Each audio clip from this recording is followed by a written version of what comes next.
Hello, काय अभ्यास चालू आहे ना? होपफुली आपण सप्टेंबरमध्ये तरी पर्सनली क्लासरूममध्ये भेटू. तोपर्यंत आपलं video online is going on. Correct. आपण डेथ ऑफ द पार्टनरच्या टेक्स्टबुकच्या पेज नंबर 204 क्वेश्चन नंबर 5 याच्यावरती काम करतो. क्वेश्चन वाचते बघा. The balance sheet of Sohan, Rohan and Mohan who share profits and losses in the ratio of 3:2:1 as follows. 3 partner दिलेले आहेत, त्यांची बॅलन्स शीट आहे. आता तुम्हाला बऱ्यापैकी ह्या गोष्टींचा अंदाज आहे. पोस्टिंग कसं करायचं, तुम्ही रिव्हॅल्युएशन अकाउंट 3 कॉलममध्ये partners capital account, balance sheet, working नोटमध्ये कॅश ऑर बँक एवढं आखलं तरी बस आहे. कॅश ऑर बँक डायरेक्ट तुम्हाला एंट्री कळली तर वर्किंग नोट न दाखवता डायरेक्ट बॅलन्स दिला तरी चालणार आहे. बघा, बॅलन्स शीट लायबिलिटी साईडला तुम्ही मेन्शन करणार आहात, पार्टनर्स कॅपिटलला जागा सोडणार आहात आणि मेन्शन करणार आहात bank overdraft 18,000, creditors 85,000, bills payable 40,000, bank loan 1,50,000. Partners capital अकाउंटला by balance BD Sohan, Rohan, Mohan त्यांचं गिवन कॅपिटल आहे 20,000 each. That is 20,000, 20,000, 20,000. Then you have to distribute general reserve. तिन्ही पार्टनरला तुम्ही जनरल रिझर्व डिस्ट्रीब्यूट करणारा 3:2:1 या रेशिओमध्ये तुमचं जनरल रिझर्वचं डिस्ट्रीब्युशन आहे. Given general reserve is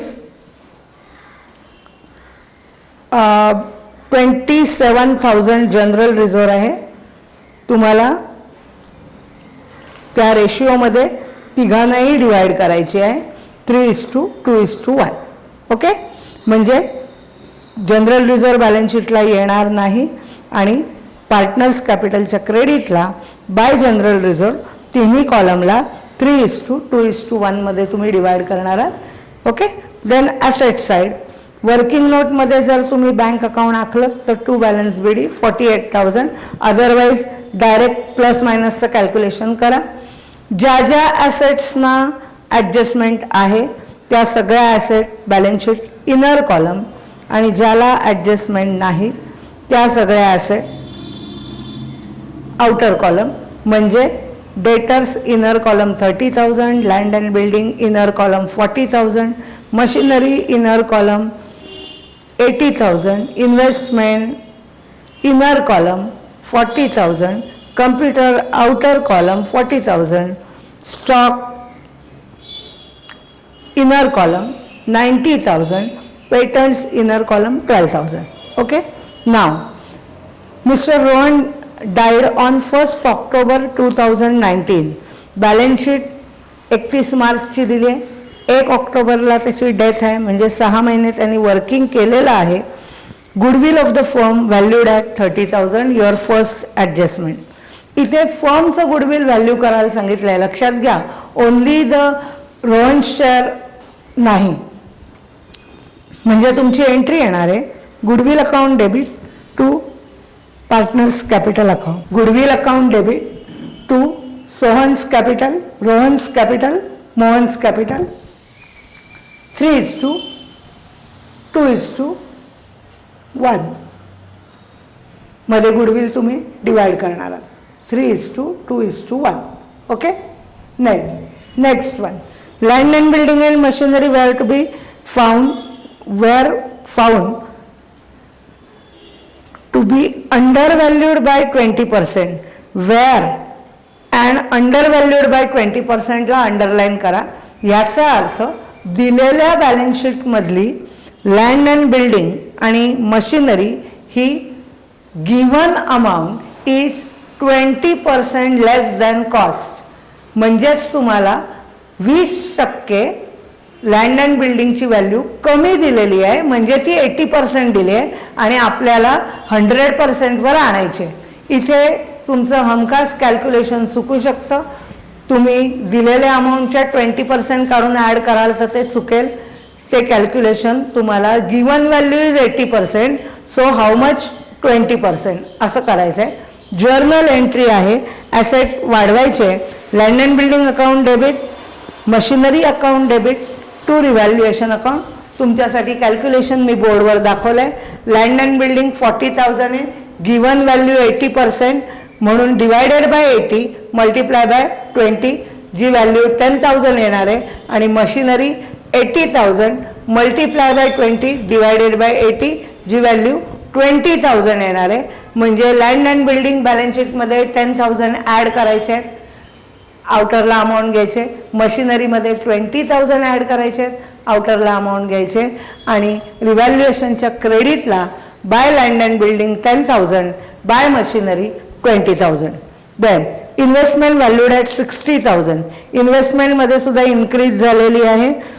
40,000 given investment आहे, इन्क्रीज होऊन ती 20,000 ॲड करायचे आहेत त्याच्यात. आणि आउटरला 60,000 इन्व्हेस्टमेंट येणार.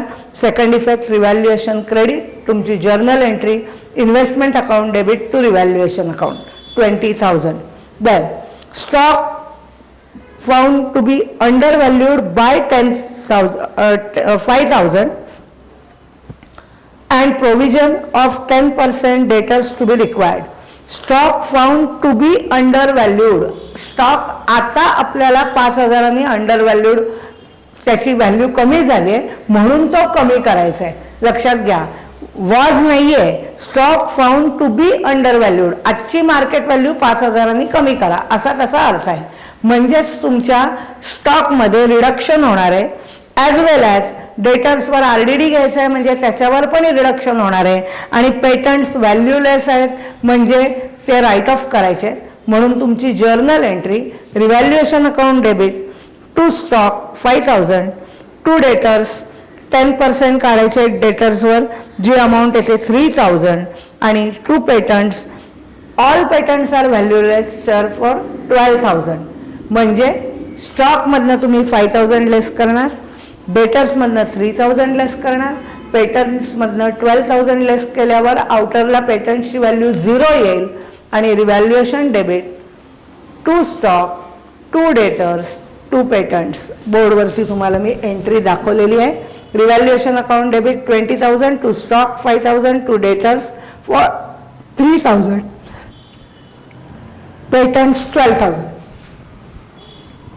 Next, Mr. Rohit entitled to his share of profit up to the date of death, and it was decided that he may be allowed to be retain his drawing as his share of profit.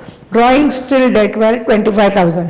या वाक्याचा अर्थ असा, till date त्याने drawing 25,000 केले आणि त्याला share of profit drawing एवढाच द्यायचा आहे, म्हणजेच 25,000 द्यायचं आहे.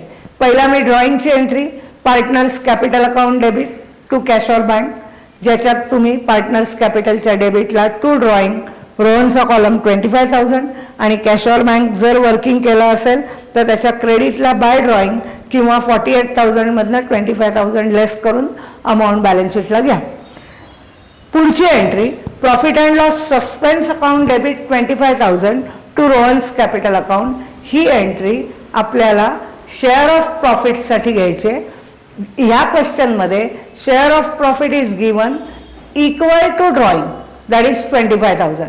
बघा म्हणजे ह्याचा इफेक्ट पार्टनर्स कॅपिटलच्या क्रेडिटला by profit and loss suspense account, रोहनचा कॉलम 25,000 आणि balance sheet asset side profit and loss suspense account 25,000.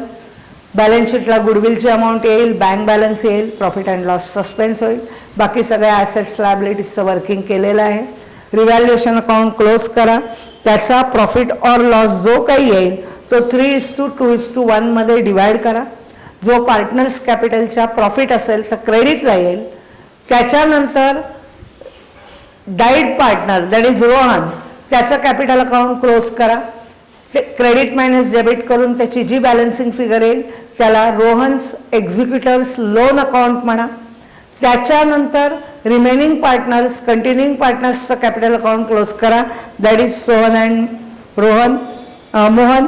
ते अकाउंट क्लोज करून तुम्हाला जो बॅलन्स उरेल त्याला टू बॅलन्स CD म्हणा.